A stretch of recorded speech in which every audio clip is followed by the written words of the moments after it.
और इस वक्त सीधा आपको लिए चलेंगे। बीजेपी के सदस्यता अभियान का आगाज हो चुका है, उसको प्रधानमंत्री नरेंद्र मोदी संबोधित कर रहे हैं।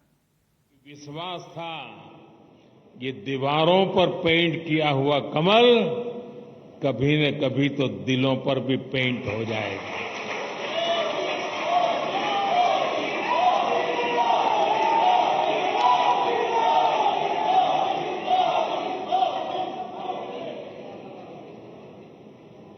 और कुछ लोग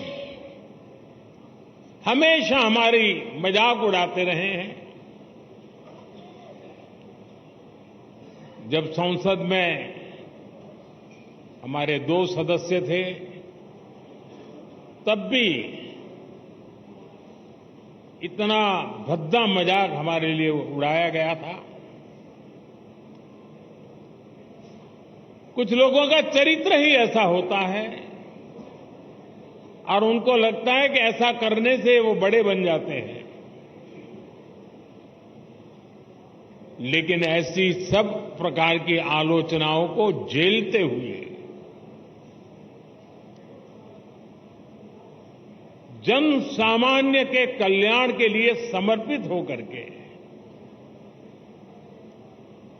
नेशन फर्स्ट की भावना को जीते हुए हम चलते ही रहे।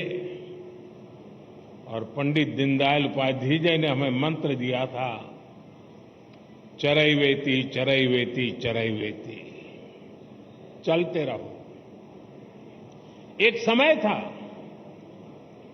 जब जनसंघ और भाजपा के कार्यकर्ता की पहचान, और आज भी कुछ राज्यों में भारतीय जनता पार्टी उसी जीवन को जीते हैं और अपने आदर्शों के लिए जूझते हैं।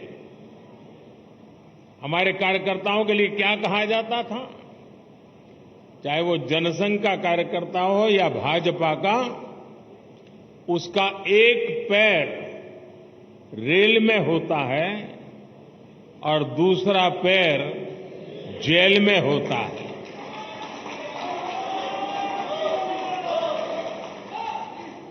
रेल में इसलिए कि भारतीय जनता पार्टी का कार्यकर्ता निरंतर भ्रमण करता था, प्रवास करता था, जहां भी उसको जाना होता वो दौड़ता रहता था और समाज की समस्याओं के समाधान के लिए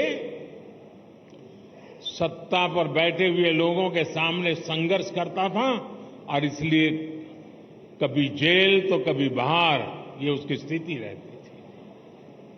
मुझे याद है करीब 50 साल पहले की बात होगी, जनसंघ के लोग अहमदाबाद में सत्याग्रह कर रहे थे और एक अपनी कार्यकर्ता बहन जो जेल गई थी, करीब करीब 1 महीना लोग सब जेल में रहे थे सिर्फ आंदोलन करने के लिए,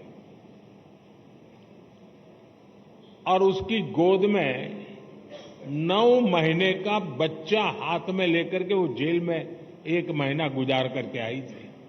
ऐसे जुल्म सहकर के ये पार्टी यहां पहुंची है।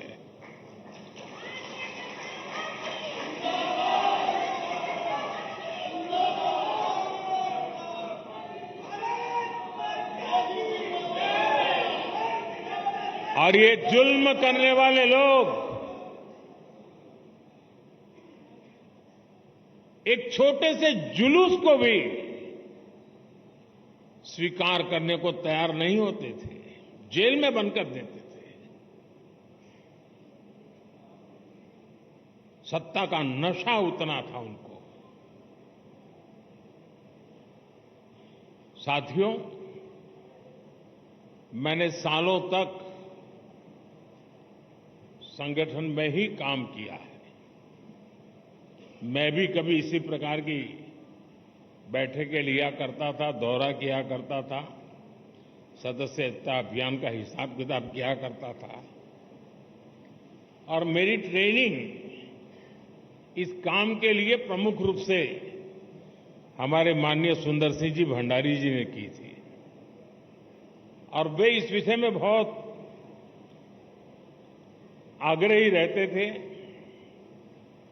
थोड़ा सा भी वो इधर उधर स्वीकार नहीं करते थे।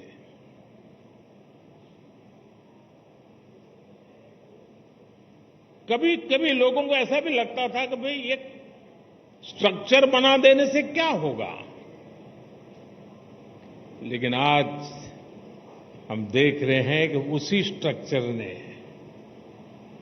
देश के आशा अपेक्षा को पूर्ण करने के लिए एक माध्यम बना दिया।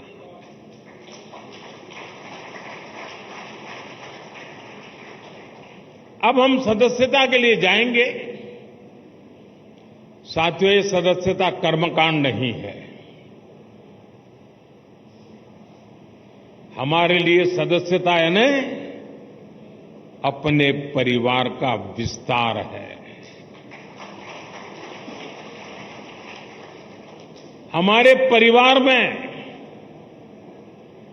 अगर किसी का जन्म होता है तो जितनी खुशी होती है, हमारे परिवार में शादी कर करके कोई बहू आती है तो परिवार के विस्तार का जो आनंद होता है, वो आनंद बीजेपी में जो कोई नया सदस्य बनता है, परिवार के विस्तार का आनंद होता है।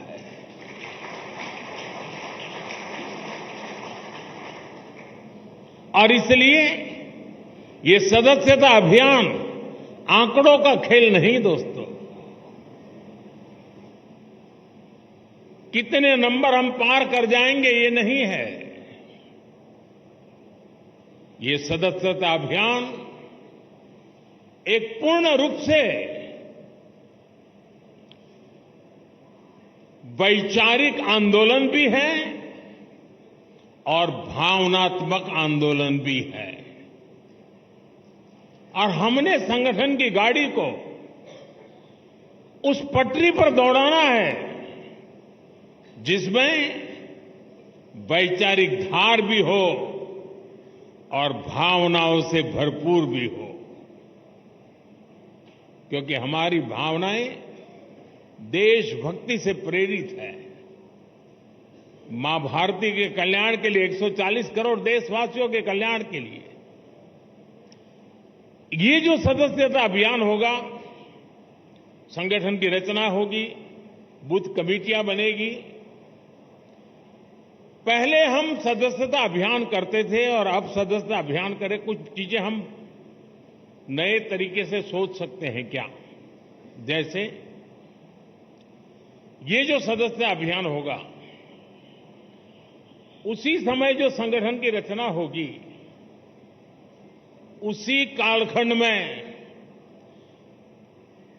विधानसभाओं में और लोकसभा में 33% रिजर्वेशन लागू हो गया होगा।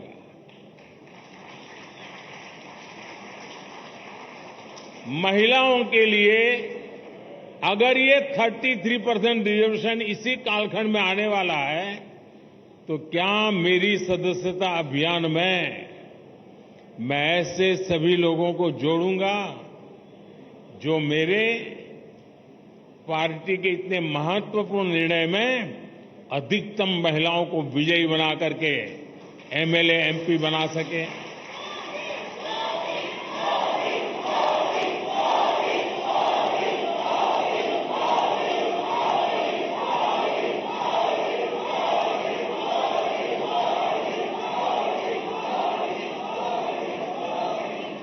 साथियों, हमारे देश में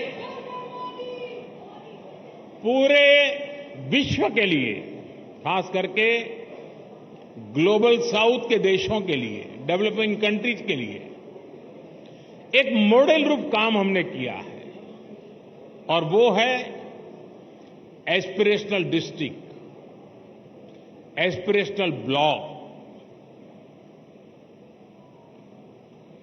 और हम चाहते हैं कि जो अब तक जिसकी कोई चिंता कोई नहीं करता था, परवाह नहीं करता था, मुलाजिम भी वहां पर नौकरी करने के लिए जाने को तैयार नहीं होता था, पिछड़े रहते थे, हमने उसे एस्पिरेशनल डिस्ट्रिक्ट, एस्पिरेशनल ब्लॉक बनाया है। और हमारी कोशिश है कि जल्द से जल्द उस राज्य की जो पैरामीटर्स हैं उसमें जरा भी वो पीछे ना हो सके तो उससे भी आगे जाए और हो सके तो नेशनल लेवल पे भी जो पैरामीटर्स में हो जाए। और इतना सुखद अनुभव रहा है कि एस्पिरेशनल डिस्ट्रिक्ट में गवर्नेंस पर फोकस करने के कारण, जन भागीदारी के कारण, जन सामान्य की आकांक्षाओं अपेक्षाओं को चिन्हित कर उस पर काम करने के कारण आज देश के एस्पिरेशनल डिस्ट्रिक्ट, एस्पिरेशनल ब्लॉक करीब करीब स्टेट में टॉप की बराबरी करने लग गए हैं। क्या हम अपना संगठन की रचना करते समय ये एस्पिरेशनल डिस्ट्रिक्ट, एस्पिरेशनल ब्लॉक, उसमें विशेष अभियान चला करके वहां के हर पोलिंग बूथ में अपना झंडा गाड़ सकते हैं दोस्तों? और हमें कागज लेके बैठना पड़ेगा, भाई मेरे इलाके में ये एस्पिरेशनल ब्लॉक है, उन एस्पिरेशनल ब्लॉक के अंदर इतने पोलिंग बूथ है, उस पोलिंग बूथ के अंदर मुझे इतनी मेंबरशिप का टारगेट है, मैं उसको करूंगा। हम प्रयास करें। आपने देखा होगा कि हमने एक बहुत बड़ा आमूलचूल परिवर्तन किया है। किसी समय हिंदुस्तान के आखिरी गांव के रूप में सीमावर्ती गांव जाने जाते थे और नेगेटिविटी का जन्म उस शब्दों में ही शुरू हो जाता था। हमने तय किया कि आखिरी गांव नहीं है, ये मेरे देश के पहले गांव हैं। अगर ये गांव हिंदुस्तान के सीमा के छोर पर है, अगर सूरज की पहली किरण आएगी पूरब में होगा तो पहले उसी को स्पर्श करते हुए हम तक पहुंचेगी। वो पहला गांव है। और इसलिए हमने पूरी तरह बदला है विचार। क्या हम एक स्पेशल इकाई बनाएं? जो राज्य सीमावर्ती राज्य है वे ये जो पहला गांव है उसमें सबसे पहले मेंबरशिप का अभियान चलाएं और पूरे के पूरे गांव को भारतीय जनता पार्टी का किला बना सकते हैं। और जो सीमा के आखिरी छोर पर बैठा हुआ वो गांव जब भारतीय जनता पार्टी का किला बनता है ना, तब वो भारत का किला अपने आप बन जाता है। तो मेरे लिए सदस्यता ये सिर्फ पार्टी का नंबर बढ़ाने के लिए नहीं, मेरी सदस्यता मेरे देश को मजबूत बनाने के लिए भी है। और इसलिए मैं उन गांवों को किला बना के छोड़ूंगा।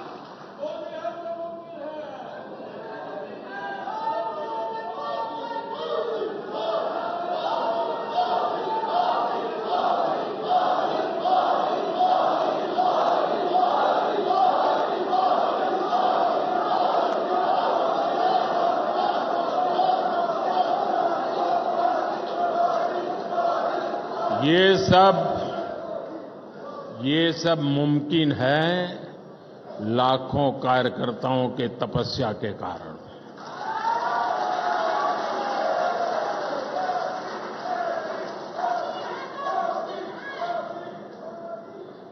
साथियों, उसी प्रकार से जहां दो राज्य की सीमाएं मिलती हैं, क्या अभी से प्लान कर सकते हैं कि उन दो राज्य की सीमा पर डेट निश्चित करके, मान लीजिए महाराष्ट्र और गुजरात की सीमाएं मिलती है, तो महाराष्ट्र के कार्यकर्ता उनकी सीमा पे आएंगे, गुजरात के कार्यकर्ता उस दिन उनकी सीमा पर जाएंगे और एक सीमा पर उनके गांव इसके गांव साथ मिलकर के मेंबरशिप बनाएंगे। महाराष्ट्र का गांव होगा, वहां गुजरात के लोग भी नजर आएंगे, गुजरात का गांव होगा, महाराष्ट्र के लोग नजर आएंगे और उस स्टेट के बॉर्डर के सभी गांवों को मैं कवर कर सकता हूं। जब मैं कहता हूं एक भारत श्रेष्ठ भारत, मेरे एक भारत श्रेष्ठ भारत की ये जो रेखाएं बनी हुई है नक्शे पर, मेंबरशिप के द्वारा मैं महाराष्ट्र के गांव को, गुजरात के गांव को, वहां के दिलों को जोड़ने के लिए मैं मेरा कमल खिला सकता हूं क्या? और इसलिए मैं कहता हूं साथियों, ये सदस्यता अभियान मेरे देश का सामर्थ्य बढ़ाने के लिए है। हमने हमारे ट्राइबल इलाके, मुझे याद है एक सदस्यता अभियान के समय मैं हिमाचल में, मेरा दौरा था ये नड्डा जी के इलाके में, और मैं पहाड़ी क्षेत्रों में जाना चाहता था। एक पोलिंग बूथ पर जाने में मेरा एक दिन लगता था, पहाड़ों पे चढ़ना पड़ता था, और वहां जाकर के 20-22 लोगों की मीटिंग करके मैं नीचे उतरता था। पूरा दिन मेरा चला जाता था, लेकिन मुझे आनंद होता था कि वहां कोई तो होता था जो पूछता था कि साहब ठंड बहुत है, पहले चाय पी लीजिए।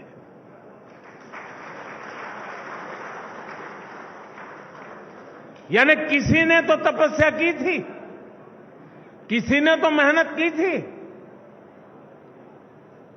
क्या हम, हमारे जो ट्राइबल बेल्ट है उसमें दूर दराज के जो क्षेत्र हैं उसमें भी अभी जैसे आपने देखा होगा पीएम जनमन योजना शुरू की है। ये पीएम जनमन योजना हमारे आदिवासी क्षेत्रों में भी ऐसे ऐसे इलाके हैं, ऐसे ऐसे समूह हैं जहां व्यवस्थाएं इतने सालों के बाद भी पहुंच नहीं पाई थी। हमने पीएम जनमन योजना बना करके स्पेशल एफर्ट शुरू किया है। वो पॉलिटिकल वोट बैंक की ताकत नहीं है, क्योंकि बहुत छोटी संख्या में है, लेकिन साथियों अगर उंगली का नाखून भी पक जाता है ना तो पूरे शरीर में दर्द होता है। वो भी तो मेरा शरीर के हिस्से हैं। वो दुखी हो, वो दुखी हो, पीड़ित हो, मेरे देश में मुझे भी उसकी पीड़ा होती है।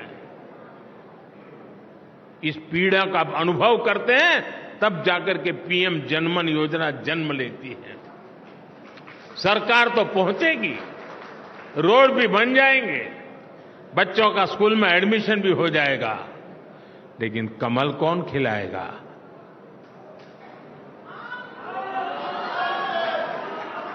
कौन खिलाएगा? और इसलिए साथियों हम इस प्रकार से फोकस करके इन समाजों तक हम पहुंच सकते हैं क्या? आज देश में वो लोग जिन्होंने 3-3, 4-4 पीढ़ी में पक्का घर नहीं देखा था, जिनका कोई अता पता नहीं था, वो झुग्गी झोपड़ी में जिंदगी गुजारते थे, वो फुटपाथ पे जिंदगी गुजारते थे, आज यहां तो कल वहां, ऐसा ही उनका बसेरा हुआ करता था। ऐसे 4 करोड़ परिवारों को हमने एड्रेस दिया है।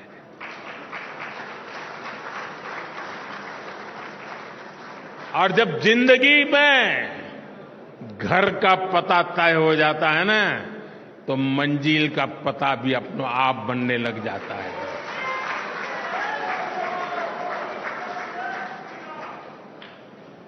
जिनको घर मिला है, जिनकी जिंदगी में अब अपना एक स्थायी, पीढ़ियों के बाद 4-4, 5-5 पीढ़ी में कभी उन्होंने पक्के घर में जिंदगी नहीं गुजारी होगी,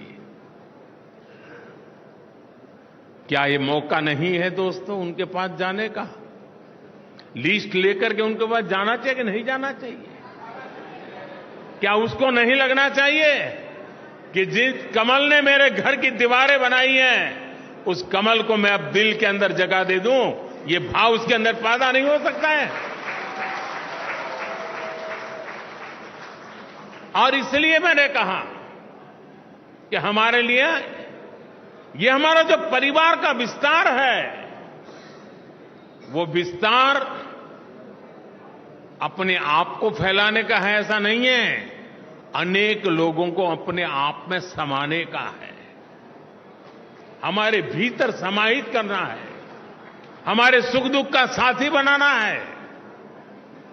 और तब जाकर के एक ऐसा भाजपा परिवार पूरे देश में निर्माण होता है जो राष्ट्र के सपनों को पूरा करने के लिए एक कैटलिक एजेंट के रूप में बहुत बड़ी सेवा कर सकता है। और इसलिए साथियों, इस सदस्यता अभियान को एक पवित्र कार्य मान करके हमने करना चाहिए। और जब कोई व्यक्ति सदस्य बनता है ना, जैसे कोई नया बच्चा स्कूल जाता है तो मां बाप कैसा माहौल बनाते हैं, तिलक करेंगे, मिठाई खिलाएंगे, अच्छे कपड़े पहनाएंगे, उसी भाव से सदस्य बनना चाहिए। और मुझे अच्छा लगा आज मुझे इस वातावरण में सदस्य बनने का मौका मिला। उत्सव के वातावरण में मैं सदस्य बन रहा हूं। हम भी सदस्यता अभियान को उत्सव में परिवर्तित करें। सामने वाला हमारे परिवार में जुड़ रहा है, मतलब हम बड़े गौरव अनुभव कर रहे हैं कि आप हमारे यहां आए। हमें ये भाव नहीं लाना चाहिए कि हमने उपकार किया है तो मैं मेंबर बना के, नहीं, आपने देश हित के लिए आगे आए हैं, हमारे लिए गौरव की बात है। आप हमारे एक साथी बन गए हैं जीवन में, इससे हमें और क्या धन्यता चाहिए। साथियों, आज जो 18-20 साल की उम्र के लोग हैं, उन्होंने वो अखबार नहीं पढ़े हैं जिसकी हेडलाइन हुआ करती थी कि आज इतने लाख का घोटाला हो गया,